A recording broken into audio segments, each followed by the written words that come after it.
Sports can actually be an easy way to stay in shape because if you decide to go out in the driveway and shoot some baskets, or go out in the backyard and swing the golf club, or swing the baseball bat, or the tennis racket with a ball up against the wall, you're doing exercise without realizing it.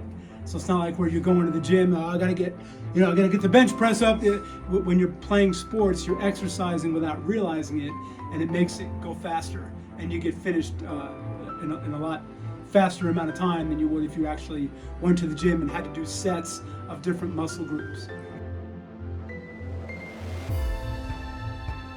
You use every muscle, but if you don't have access to a pool or you can't get out and run, a hoop up there, just shooting, catching the ball, shooting, catching the ball.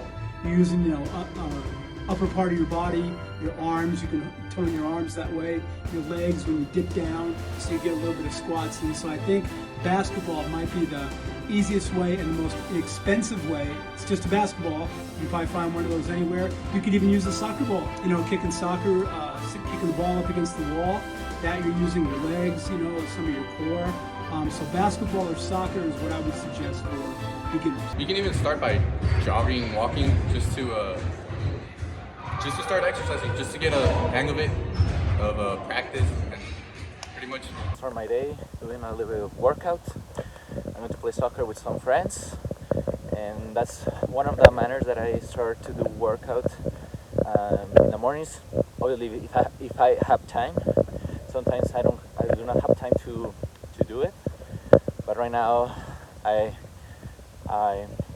I'm not having a lot of homework, and so I'm going to start my day doing a little bit of exercise, playing my favorite sport, soccer. So if I do not have time to do some workout outside, like play soccer, basketball, or run, I have here at my house some resistance band set. You can use it to do workout for your arms, chest, back, legs, abs, and shoulders. It's a perfect exercise to do inside your home. And also I have these two dumbbells. I pretty much use them to do arms, legs, and back. I brought these articles during the pandemic when the gyms were closed and everything was nothing you can do outside, and the only thing you have an option was to do workout in your house. So I decided to brought these articles at Amazon, and I pretty enjoy it. And at the time that now the pandemic is a little bit controlled, I still use them to do a workout if I do not have time to go to the gym or do, because sometimes I don't have the time by my school. But don't worry, if you buy these articles, maybe you can have in your paper that you did your workout. But not everything is exercise. Also, many sports athletes take a good food to develop energy and strength, whether it is fruits, vegetables, legumes, and protein. They are important in our daily lives to have a healthy life so that our body can develop muscle and nutrients. if we don't take care of it, well, you lose a very valuable thing. To talk more about nutrition and alimentation for athletes, today I will introduce Sara Ruiz, a certified nutritionist from Sun City Dietitians in El Paso, Texas. And she's going to tell us some keys to have a great alimentation and what nutrients are fundamental in our daily food.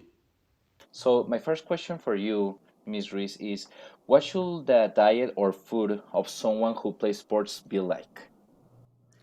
So it should be the most nutritious type of diet that you can think of. When I work with athletes, I tell them that their body is like a car, but a very high class, super expensive car.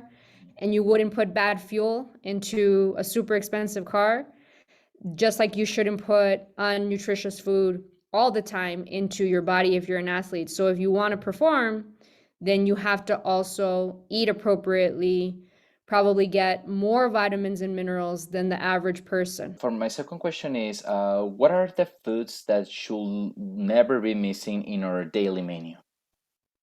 So we want to make sure that we get all the macronutrients. I think there's this misconception that we should only focus on protein, especially when we're exercising and playing sports. But if we're not consuming complex carbohydrates, such as whole grains, fruits, and certain types of vegetables, then you won't be able to use the protein, even if you're taking supplements and you're spending hundreds of dollars on products, you just won't absorb them. And lastly, you also need some type of fat. Sometimes we don't give fat enough credit, but we need to have fat in our diet, but in particular, healthy fats. So omega-3 containing fats, fatty fish, things like olive oil and canola. Third question is, do you recommend supplements such as protein shakes? Yes, no, or why? When we're thinking about that question, I use this example. If I have a glass of water and the glass is full, if I pour more water in there, then the cup doesn't get bigger. We don't suddenly grow the cup and we absorb more. So the body's the same way. If you are getting enough vitamins, minerals, protein, carbs, fats from your diet, right? Diet alone, no supplementation, then we don't need extra because that's what it is. It's a supplement. We would want to try our best to try to get it from natural foods, and we're spending less money and we're not overspending and now producing really expensive urine, because if you don't need it, you're going to pee it out. And you're not going to absorb even close to what you're thinking. No matter which sport you practice, the key here is to enjoy it and practice it, because it helps you a lot to increase your body muscle and also in your illness, to prevent diabetes or heart problems. So here in this interview, we understood that practice sports, it's so important, no matter which one. But the key here is to enjoy it and practice, and no matter what could happen to you, just do it.